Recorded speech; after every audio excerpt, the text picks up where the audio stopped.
A very warm welcome to all of you to this CTET video lecture series, an initiative of Unique Institute of Behavioral Sciences. अभी तक हमने mathematics paper 1 में 3 part cover कर लिए हैं और इस वीडियो में हम जो बची हुई 3 यूनिट हैं will try to cover them, right. So अभी जो हमारे पास बचा है वो डेटा हैंडलिंग, पैटर्न्स और मनी। इसमें से ज़्यादा क्वेश्चन नहीं देखे गए हैं, इसमें थोड़ा सा पार्ट थ्योरी वाला पार्ट है, हम देख लेते हैं, right. Start with data handling. Data handling क्यों ज़रूरी है? एक्चुअली बच्चे के अंदर स्टैटिस्टिकल थिंकिंग इनकलकेट करने के लिए डेटा हैंडलिंग एक क्रूशियल पार्ट है और इसको हमने 5 प्रोसेस में डिवाइड किया है, राइट। इसमें हेल्प करना है बच्चे का to formulate good question, right, collecting meaningful data, और जो क्वेश्चन है उससे रिलेटेड जो डेटा है, मीनिंगफुल डेटा है, उसको कैसे कलेक्ट किया जाता है।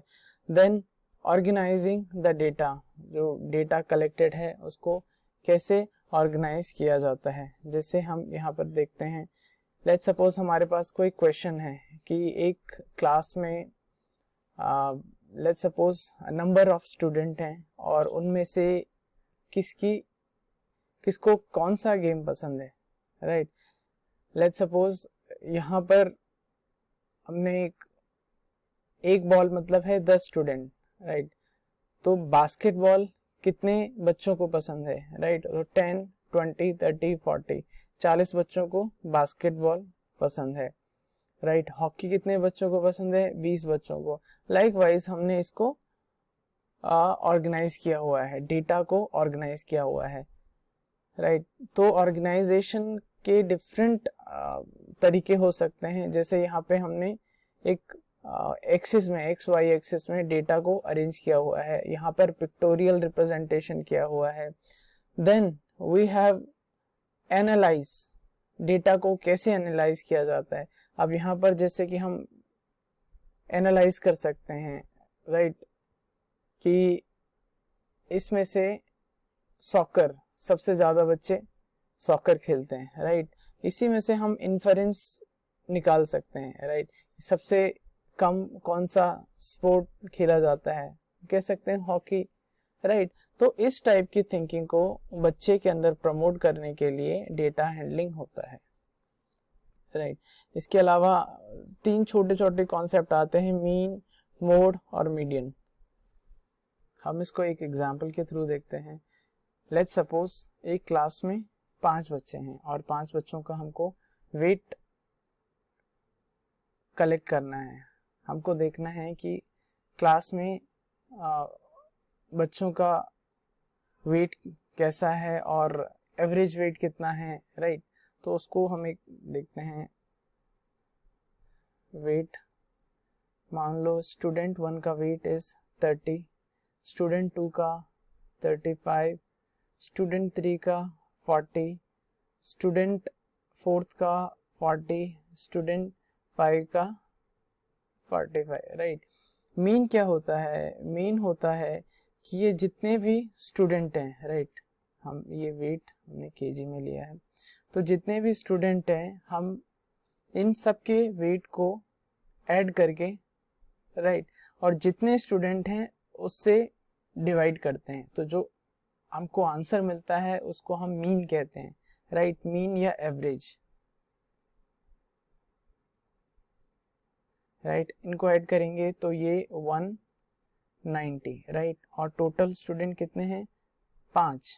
तो हमको जो आंसर मिलता है वो मिलता है 38, right. 38 kg is the average weight या mean weight of 5 student, right.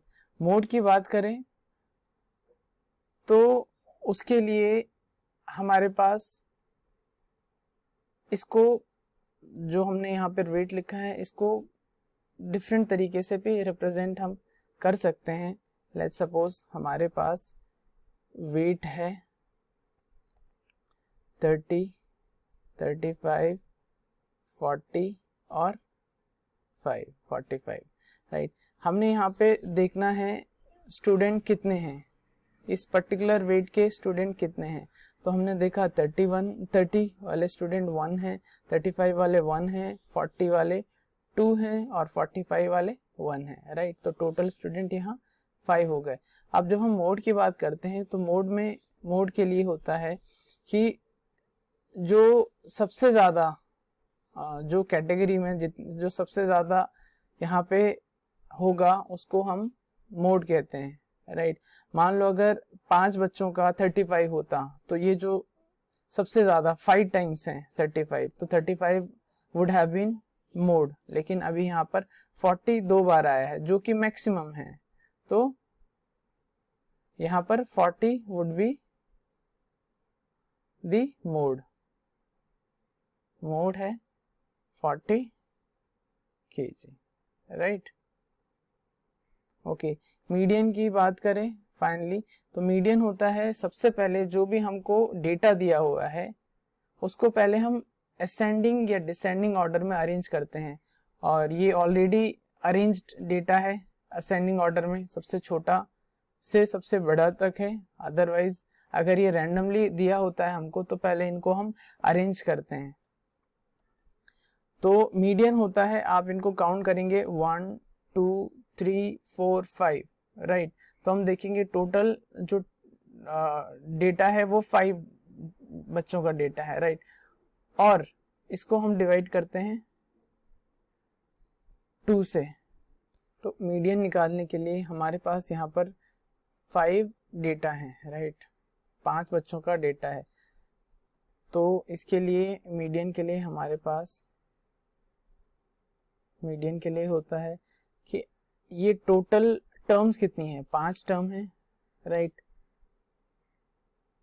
Okay, और ये ऑड नंबर है, हम इसमें 1 ऐड करेंगे और इसको डिवाइड करेंगे 2 से, दैट इज 6 डिवाइडेड बाय 2, यानी थर्ड जो टर्म होगी, third term, first second third term would be the median.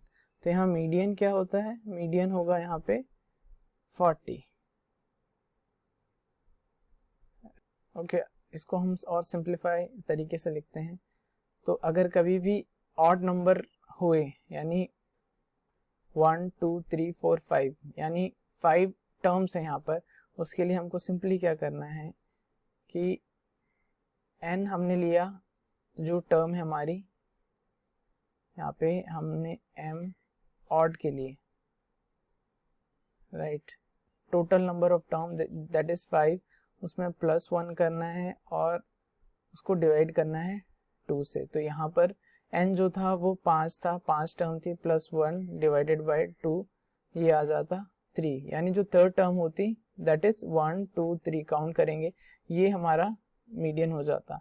In case अगर हमारे पास इवन टर्म्स होती, लेट्स सपोज यहाँ पर हमने 50 लिख दिया, फिर क्या होता, तो m इवन को हम लिखते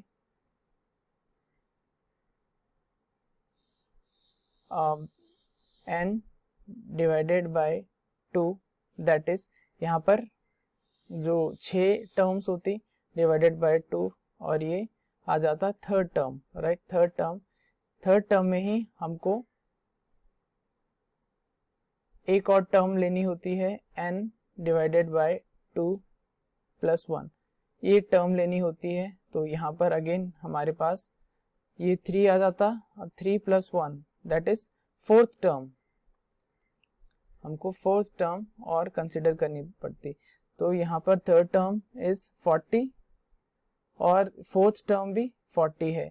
तो थर्ड और फोर्थ टर्म को हमको ऐड करना होता है, third term plus fourth term को ऐड करके उसको डिवाइड करना है 2 से, राइट। यहाँ पर दोनों क्योंकि 40 हैं तो 40 + 40 डिवाइड बाय 2, तो इसका आंसर जो आता वो भी 40 आता, राइट। तो इस केस में अगर यहाँ 50 भी होता तो इसका मीडियन वो 40 ही रहता, राइट। तो इवन के लिए आपको जो जितनी टर्म्स हैं उसको 2 से डिवाइड करना है, और उसकी जो अगली वाली टर्म है, राइट, यहाँ पे जैसे कि 6 आया था, 3 आया था और उसके अगली वाली टर्म भी आपको ले लेनी है, दोनों को ऐड करके उसको डिवाइड करेंगे 2 से, तो जो भी आंसर आएगा वो मीडियन हो जाता है। पैटर्न स्टडी बच्चे की क्यूरियोसिटी और उसका जो रीजनिंग प्रोसेस है उसको और स्ट्रेंथन करता है, उसको मजबूत करता है, राइट। जब पैटर्न की बात करते हैं तो उसमें बहुत तरीके से हम पैटर्न में से कुछ जनरलाइजेशन डिड्यूस कर सकते हैं। जनरलाइजेशन मीन्स कुछ कंक्लूजन डिड्यूस कर सकते हैं। फॉर एग्जांपल हम यहाँ पर एक पैटर्न लेते हैं, square cross square cross square cross, तो हमने इसको रिकॉग्नाइज कर लिया इजीली, एक पैटर्न बन रहा है ये square cross square cross square cross. तो बच्चे इसको इजीली एक्स्ट्रापोलेट कर सकते हैं। इन दिस सेंस अगर उनको इसमें कुछ पैटर्न नजर आ रहा है तो उसको आगे और बढ़ा सकते हैं, राइट। अगेन स्क्वायर क्रॉस, हम इसको आगे बढ़ा सकते हैं, right. So this is one of the pattern, right, reasoning के लिए, जिसमें और भी आते हैं recognising, visualisation, वर्बलाइजेशन, symbolisation, analysis, right. हम एक पैटर्न और लेते हैं, हम एक नंबर पैटर्न लेते हैं 1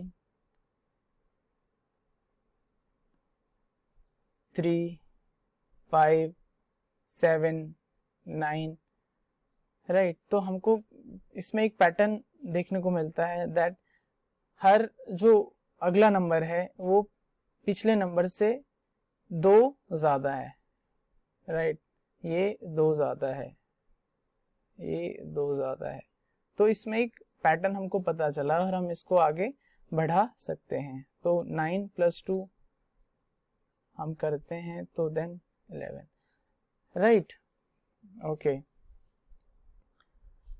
then finally the concept of money क्यों जरूरी है बच्चे के लिए, उसको फेमिलियर कराने के लिए कॉइन्स या डिनोमिनेशन, कितने टाइप के करेंसी नोट हैं हमारे पास, और then familiarity with units related to money such as rupee, पैसे, डॉलर, सेंट, और उनका एक्सचेंज रेट कैसे होता है, conversion of money units, transaction related to conversion between various units of money. So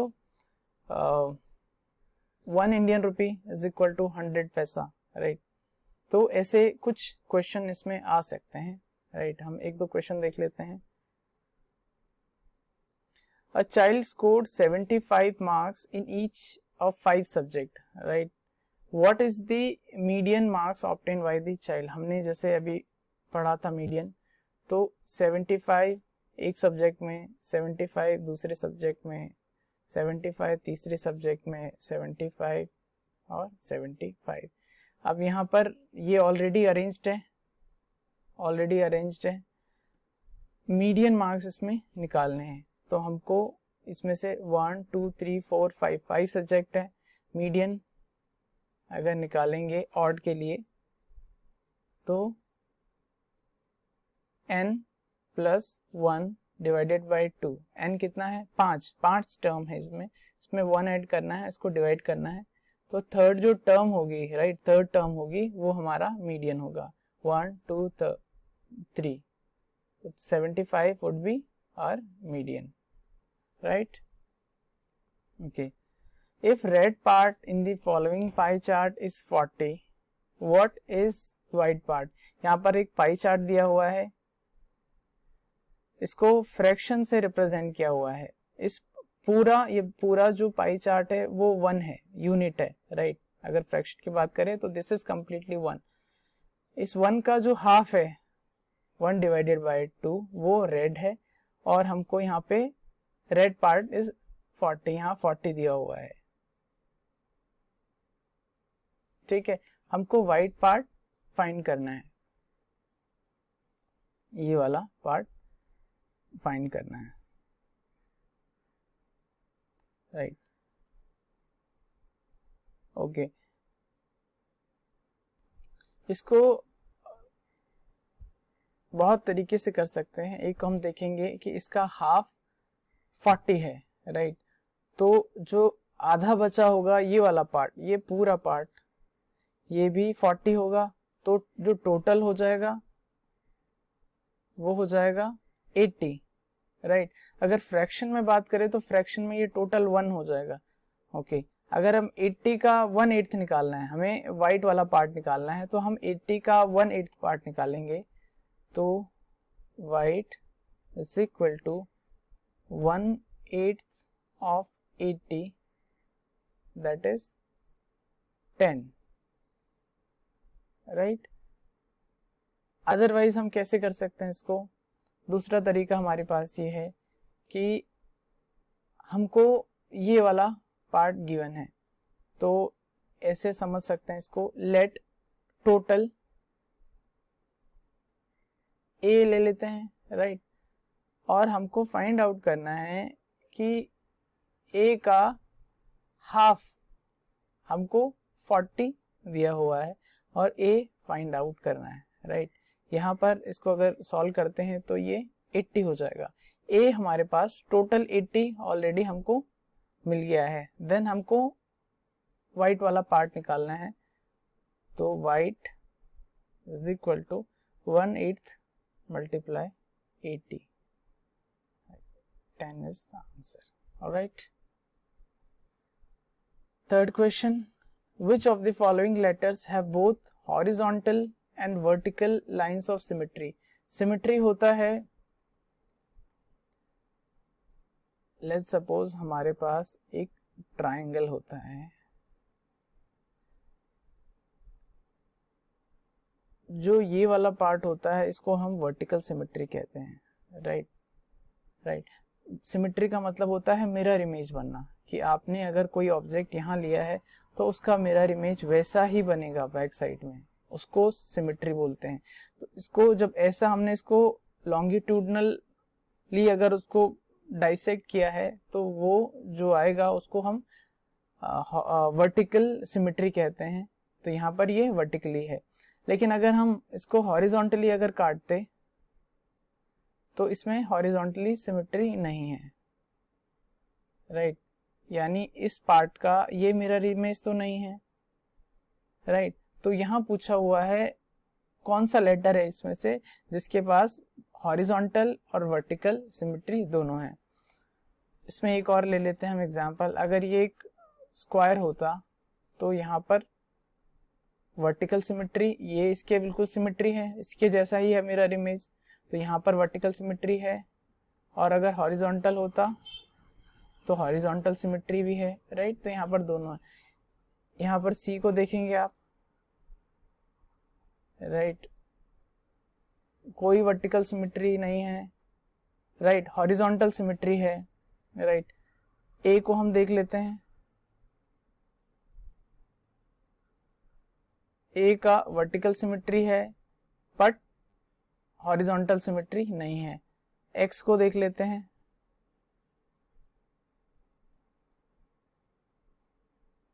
x का वर्टिकल सिमेट्री है और horizontal symmetry भी है, यानी X is the answer.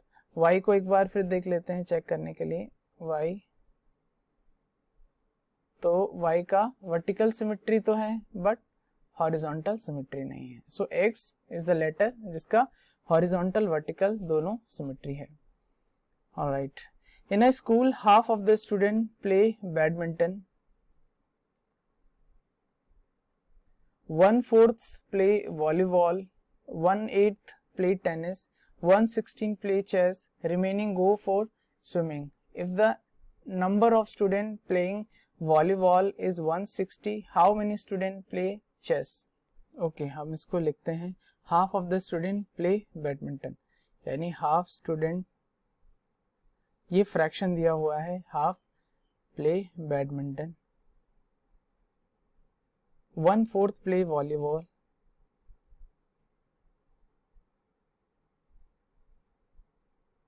1/8 play tennis, and 1/16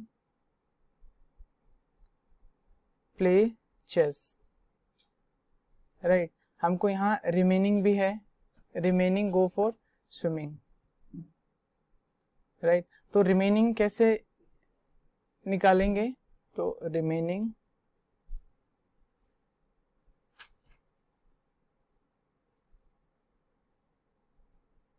swimming, अगर हम टोटल स्टूडेंट का फ्रैक्शन देखेंगे तो ये फ्रैक्शन 1 आएगा, राइट ओके इसके साथ ही हमको एक इंफॉर्मेशन दी हुई है, if the number of student playing volleyball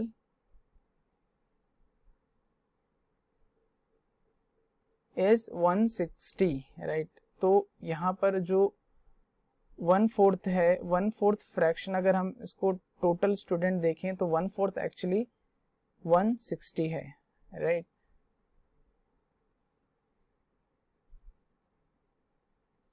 right पहला तरीका जो है हम इसको सॉल्व कर सकते हैं, एज्यूम करते हैं कि टोटल स्टूडेंट्स जो हैं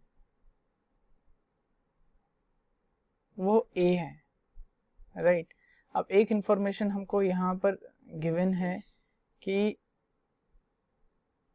A का टोटल स्टूडेंट का 1/4 जो फ्रैक्शन है वो 160 है, राइट तो टोटल स्टूडेंट हमारे पास आ जाएगा 160 × 4, तो 640 स्टूडेंट हमारे टोटल हैं, right if the number of student okay how many students play chess,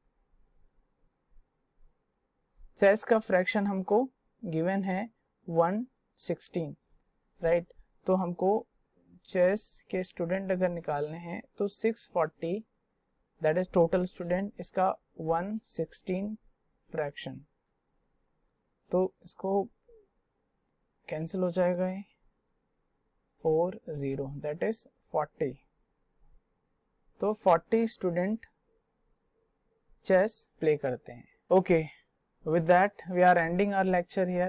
I hope you would have enjoyed this, और with that हमारा जो मैथमेटिक्स का पार्ट है वो ओवर हो चुका है और only pedagogical issues related to mathematics are left. Thank you so much.